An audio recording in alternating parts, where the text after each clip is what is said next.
Bonjour les terriens, et bienvenue dans ce hors-série du Journal de l'Espace qui va changer du format habituel puisque cette semaine je suis en vacances, mais je ne vous ai pas oublié pour autant. L'espace, ça coûte cher. Tout cet argent serait bien mieux utilisé pour prendre soin de notre planète, à combattre la maladie, la pauvreté ou le réchauffement climatique. Cette phrase, je la lis régulièrement en commentaire des vidéos du Journal de l'Espace, et je me suis dit qu'il serait intéressant de creuser le sujet pour mettre fin à cette idée reçue. C'est parti.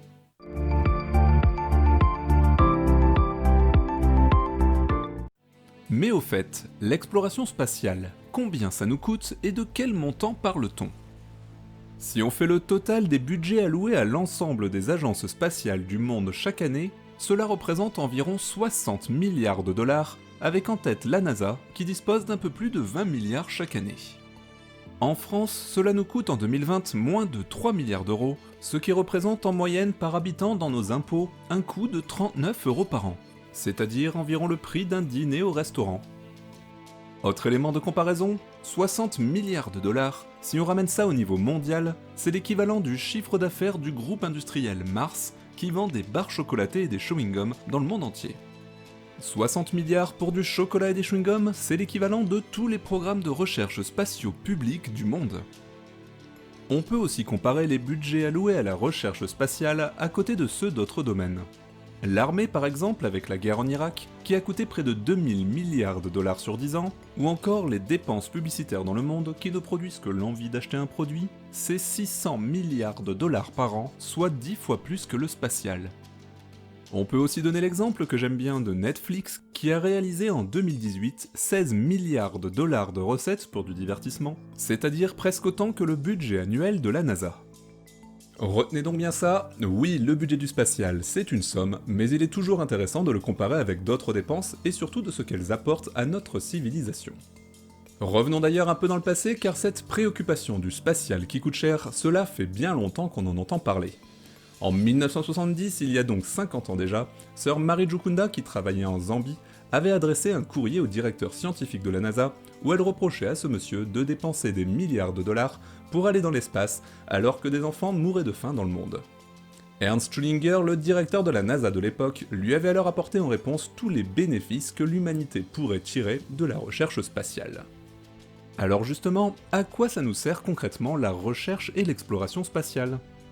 Tous les jours, nous utilisons des biens et des technologies par dizaines qui sont soit issus directement de la recherche spatiale, soit existaient déjà mais n'étaient pas suffisamment utilisés pour être viables ou rentables. Je vous détaille donc ici une liste des inventions qui n'auraient peut-être jamais vu le jour si nous n'avions pas eu cet engouement pour la conquête spatiale qui a réellement commencé pendant la guerre froide avec la course à la Lune, entre les USA et l'ex-URSS, s'est accéléré avec l'utilisation massive des satellites dans le monde, et continuera avec cette nouvelle course vers la planète Mars des prochaines décennies. On peut commencer par l'une des inventions les plus connues, qui est la couverture de survie. En 1960, les Américains mettent en orbite le satellite Echo 1, qui a pour but de réfléchir les ondes radio entre deux continents. Le ballon est en fait recouvert d'un film plastique aluminisé en mylar, qui est un isolant thermique et qui sera aussi utilisé pour protéger les satellites des difficiles températures de l'espace, ainsi que sur les modules lunaires des missions Apollo. Ce matériau s'est révélé tellement efficace que c'est aujourd'hui le principal composant des couvertures de survie, avec ses reflets dorés et argentés, qui servent tout simplement à maintenir la température corporelle. Également dans ce domaine, la recherche spatiale a permis la création d'un textile pare-flamme en fibre de Kevlar, qui sert à protéger les astronautes des effets du rayonnement thermique. Et aujourd'hui, ce sont nos pompiers qui bénéficient de ces textiles inifugés lors de leur combat contre les incendies, mais la technologie est aussi présente dans le BTP pour protéger les bâtiments du feu.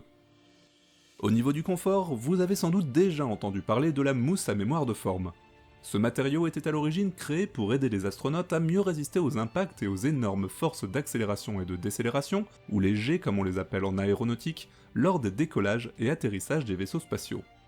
Ce matériau est aujourd'hui utilisé pour la création de matelas et d'oreillers, ainsi que de casques de moto ou de chaussures de ski de qualité, pour votre plus grand confort.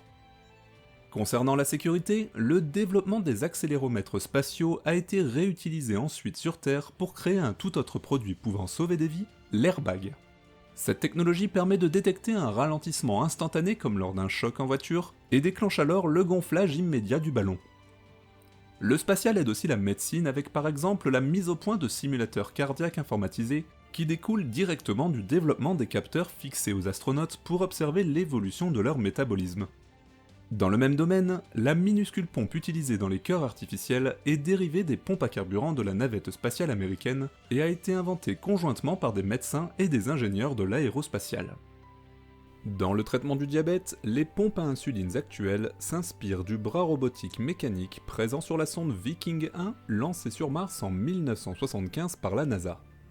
L'IRM, technologie née dans les années 70 qui permet d'obtenir des images en 2D ou 3D de l'intérieur du corps humain, n'a pas été inventée par la NASA, mais l'agence spatiale américaine a grandement amélioré sa qualité, puisqu'elle avait besoin d'un système de traitement d'images numériques afin de permettre aux ordinateurs d'agrandir et d'améliorer la qualité de leurs clichés. Quant aux machines de dialyse, elles sont issues du système de recyclage des fluides, l'urine notamment, mis en place lors des missions Apollo. C'est aussi dans l'espace, sur l'ISS, que l'on fait actuellement d'énormes progrès sur l'ostéoporose, cette maladie du vieillissement accéléré des os, puisque nos astronautes en sont temporairement victimes pendant leur voyage dans l'espace. Résoudre ce problème chez les astronautes permettra d'énormes avancées sur cette maladie sur Terre. La recherche spatiale est donc étroitement liée avec la médecine terrestre. Dans un tout autre registre, saviez-vous que les astronautes des missions Apollo n'avaient pas de toilettes à bord de leur vaisseau ?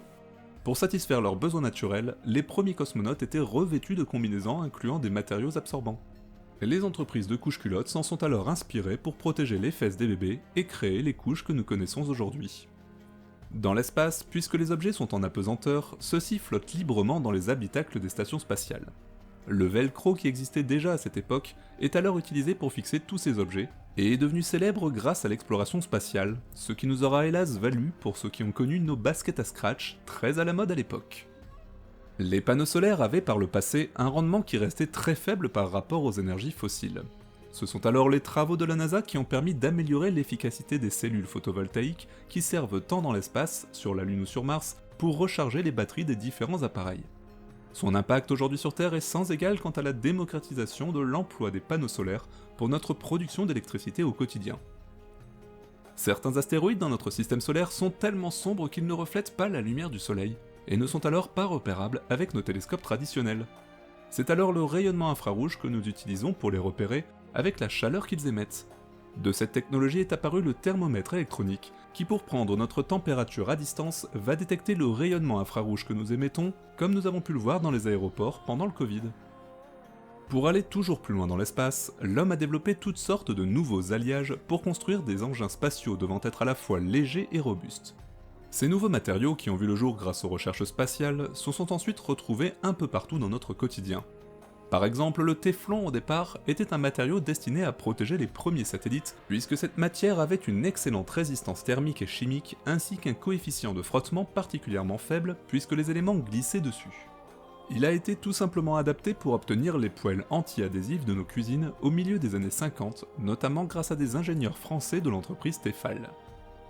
Dans la même catégorie, des alliages en nitinol, à mémoire de forme, utilisés dans la construction des vaisseaux spatiaux, sont capables de revenir à leur état initial après avoir été déformés. Les industries s'en servent aujourd'hui pour fabriquer des stents, qui sont des petits ressorts que l'on glisse dans nos artères malades pour les empêcher de se boucher.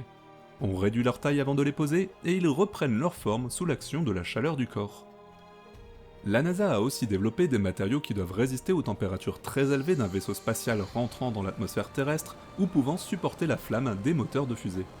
Ce sont des composites en carbone qui sont alors utilisés dans ce domaine que l'on retrouve aujourd'hui sur les freins de nos TGV qui montent eux aussi à de très fortes températures lorsqu'il s'agit de freiner. D'ailleurs, nos voitures commencent de plus en plus à en être équipées elles aussi pour augmenter la sécurité de nos déplacements.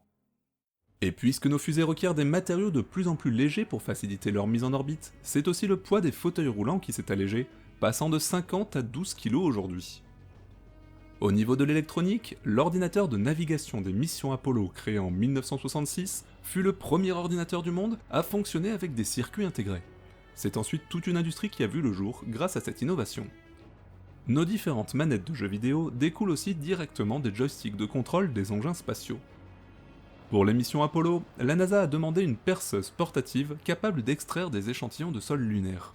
C'est l'entreprise Black & Decker qui a été chargée de créer cet objet dans les années 1970, qui a alors développé un programme informatique pour optimiser le design du moteur de la perceuse afin qu'il consomme le minimum d'énergie et permette alors l'apparition des premiers outils sans fil. Les détecteurs de fumée ont aussi pu se développer grâce aux recherches spatiales, la technologie venait d'apparaître et a été utilisée par la NASA pour repérer la présence de fumée dans les parties les moins accessibles des vaisseaux spatiaux et des premières stations spatiales. Et aujourd'hui, le produit est devenu un indispensable dans nos habitations. Concernant les rovers d'exploration que les soviétiques avaient envoyés sur la Lune, la technologie a été réutilisée en urgence en 1986 afin de s'en servir lors de la catastrophe de Tchernobyl, où un robot avait été utilisé pour dégager les débris du toit de l'ancienne centrale nucléaire. Cette liste n'est bien sûr pas terminée, et on ne peut bien sûr pas parler de l'impact de la conquête spatiale sur nos vies sans parler de celui qu'ont les satellites dans notre quotidien. Fini les cartes routières. Tout le monde utilise aujourd'hui un système de navigation par satellite dans sa voiture, le plus connu étant le GPS, mais on peut aussi parler du GLONASS russe, du Baidu chinois et du Galileo européen. Dans le même principe, c'est aussi un système de repérage des navires et avions en détresse qui a été initié avec les fameuses balises Argos ou SARSAT qui équipent près d'1 million d'appareils dans le monde. Pour la petite histoire, elles étaient aussi présentes dans les premières capsules spatiales qui retombaient sur Terre afin qu'on ne mette pas trop longtemps à les retrouver dans les zones les plus isolées de la planète ou au beau milieu de l'océan. En termes de communication, le téléphone mobile via les relais satellites permet aujourd'hui de contacter n'importe qui, n'importe où, même perdu au milieu du désert. Même si aujourd'hui dans nos pays développés, la fibre est en train de prendre le pas sur le satellite, c'est encore loin d'être le cas pour le reste du monde, où il est impossible d'avoir par exemple la télévision sans passer par les fameuses paraboles qui captent les données des satellites et permettent le visionnage de centaines de chaînes du monde entier. Les premiers satellites de prévision météorologique ont été lancés en 1960. Ils photographient les nuages, repèrent les cyclones, mesurent la température de l'atmosphère et la vitesse des vents. Ils contribuent à alerter les populations des zones où se dirigent les tornades ou les cyclones, et contribuent ainsi à sauver de nombreuses vies, tandis que les satellites d'observation de la Terre peuvent vérifier l'évolution des incendies à grande échelle, aident au niveau agricole et forestier en identifiant l'état des sols, ont permis la cartographie de la planète à l'aide de photosatellites faisant apparaître de nombreuses formations dont le géographe ignorait l'existence, permettent aussi le repérage des courants d'eau souterrains grâce aux infrarouges, évaluent l'épaisseur des précipitations depuis l'espace selon une échelle de brillance, et sont aussi garants de la surveillance des facteurs environnementaux de notre planète, comme le taux de pollution, la désertification des terres agricoles, ou même l'avancée des déserts, l'augmentation du niveau des océans et l'état de la déforestation dans le monde. C'est donc bien l'évolution de la technologie spatiale qui a permis la prise de conscience mondiale de l'urgence écologique de notre planète. Au final, un programme spatial à quelques milliards de dollars apporte tellement de nouvelles technologies que ses retombées au bénéfice de l'humanité tout entière dépassent de loin le coût de sa mise en œuvre. Alors à partir de maintenant, si vous entendez dire autour de vous que le spatial coûte cher ou ne sert à rien, eh bien partagez-leur la vidéo. Salut les terriens, et à la semaine prochaine.